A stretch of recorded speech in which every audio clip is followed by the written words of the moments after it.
بسم اللہ الرحمن الرحیم۔ فلائی نیوز کے تمام دیکھنے اور سننے والوں کو خوش آمدید۔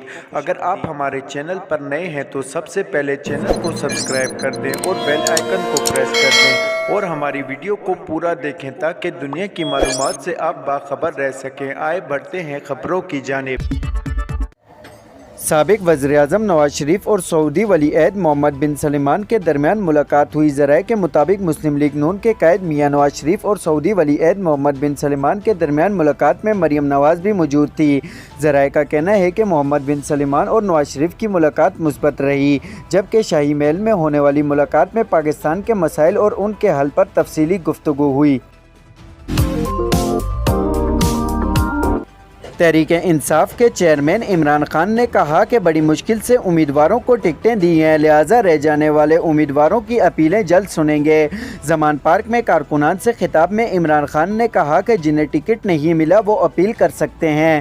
افسوس ہے کہ سب امیدواروں کے انٹرویو نہیں کر سکا۔ انہوں نے انٹرویو کرنے کی وجہ بتاتے ہوئے کہا کہ ایک تو عدالتوں کے چکر لگانا پڑ رہے ہیں، دوسرا پی ڈی ایم الیکشن سے بھاگ رہی تھی۔ سابق وزیراعظم کا کہنا تھا کہ پی ڈی ایم سے کہا کہ ہمارے ساتھ میچ کھیلو، وہ وکٹیں اکھاڑ کر بھاگ رہے تھے۔ ہم سپریم کورٹ کو سلام پیش کرتے ہیں جنہوں نے پی ڈی ایم کو بھاگنے نہیں دیا۔ تھانہ مارگالہ اسلام آباد میں درج مقدمے میں جاری عمران خان کے وارنٹ گرفتاری زمان پارک لاہور میں موصول ہو گئے۔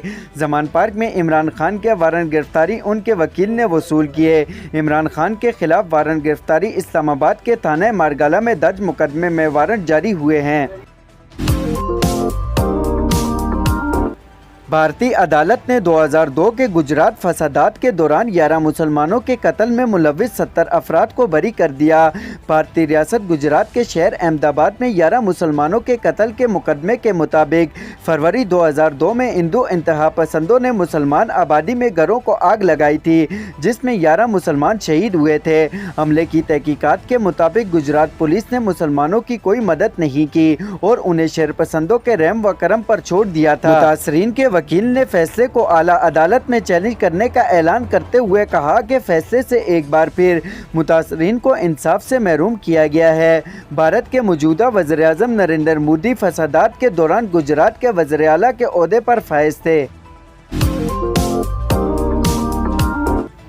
تحریک انصاف کے رہنما شاہ محمود قریشی نے کہا کہ پی ڈی ایم نے کہا تھا پنجاب اسمبلی توڑیں تو قومی اسمبلی توڑ دیں گے۔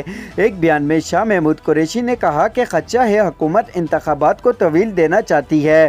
پی ڈی ایم کے کہنے پر صوبائی اسمبلیاں تحلیل کی۔ پی ڈی ایم نے کہا تھا پنجاب اسمبلی توڑے تو قومی اسمبلی توڑ دیں گے، لیکن مسلم لیگ نون اپنے موقف سے مکر گئی۔ پی ٹی آئی رہنما کا کہنا تھا کہ مناسب تجاویز دی تو راستہ نکالیں گے۔ اس سے قبل پاکستان تحریک انصاف نے الیکشن کی تاریخ کے حوالے سے حکومت کے ساتھ مذاکرات کے حوالے سے لچک دکھانے پر آمادگی کا اظہار کیا۔ سعودیہ عرب اور متحدہ عرب امارات سمیت خلیجی ریاستوں میں آج عید الفطر منائی جا رہی ہے۔ مدینہ منورہ میں مسجد نبی اور مکہ میں مسجد الحرام میں عید کے بڑے اجتماعات ہوئے، جس میں 25 لاکھ سے زائد افراد نے شرکت کی۔ متحدہ عرب امارات، قطر، ترکی اور افغانستان میں بھی آج عید الفطر منائی جا رہی ہے، جبکہ برطانیہ اور یورپ میں اس بار بھی کنونشن مقتسم ہے، جہاں بعض مسلمان جمعے کو اور دیگر ہفتے کو ایران، عید منائیں گے۔ Indonesia, Malaysia, Singapore, Australia, Japan, Philippines اور تھائی لینڈ میں بھی عید الفطر 22 اپریل کو ہوگی۔